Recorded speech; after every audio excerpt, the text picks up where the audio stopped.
ఎప్పుడు చేరాలి?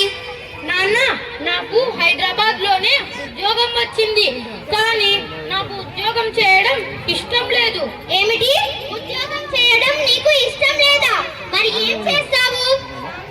కాంతం, ఎందుకంత కోపం? వాడికి ఉద్యోగం చేయడం ఇష్టం లేదట. వేరొక ఉద్యోగం రాగానే అందులో చేరుతాడులే.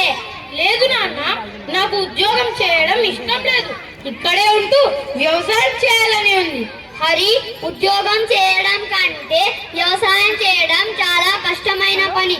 చూడు, నీతోటి వారందరూ హాయిగా ఉద్యోగం చేస్తూ బాగా సంపాదిస్తూ కాలం గడుపుతున్నారు. మా మాట విని ఉద్యోగం చేయరా?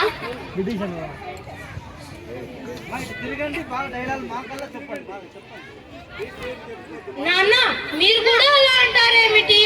ఒకవేళ వ్యవసాయం చేయడం అంత కష్టమైన పని అంటే ఇన్నాళ్ళు మీరు ఎలా చేశారు? హరి, వ్యవసాయం అంటే నువ్వు అనుకున్నంత సులువు కాదు. వర్షాలు పడక, నీళ్లు లేక పంటలు పండని రోజులు ఎన్నో ఉన్నాయి. పంట పండినా గిట్టుబాటు ధర రాని రోజులు ఉన్నాయి. నువ్వెందుకు రాయి కష్టాలు కొని తెచ్చుకుంటున్నావు? హరి, మా మాట విని ఉద్యోగం చేయరా? అమ్మా, నాన్న, నేను ఉద్యోగం చేస్తూ పురుగుల పరుగులతో కాలం గడపడం నాకు ఇష్టం లేదు. ఇక్కడే ఉంటూ నేను చదివిన చదువును ఉపయోగిస్తూ కొత్త ఆలోచనలతో వ్యవసాయం చేయాలనుకుంటున్నాను. ఈనాడు రైతులు తమ బిడ్డలు ఉద్యోగం చేయాలనే కోరుకుంటున్నారు తప్ప వ్యవసాయం చేయాలని కోరుకోవడం లేదు. ఇంకా కొన్నాళ్ళు పోతే పండించే వాళ్ళు లేక తిండి దొరకడం కష్టం అవుతుంది. ఇదంతా నేను ఊహించో లేక నన్ను నేను సమర్థించుకోవడానికో చెప్పడం లేదు. ఇది నిజం.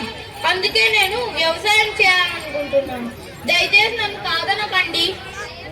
హరి, మా మాట విని పట్నం వెళ్ళి ఉద్యోగం చేయరా? కాంతం, చదువు చెప్పించే వరకే మన బాధ్యత, అంతేకాని వాళ్ళను శాసించకూడదు. వాళ్ళు ఎంచుకున్న దారి మంచిదైతే ప్రోత్సాహం అందించాలి.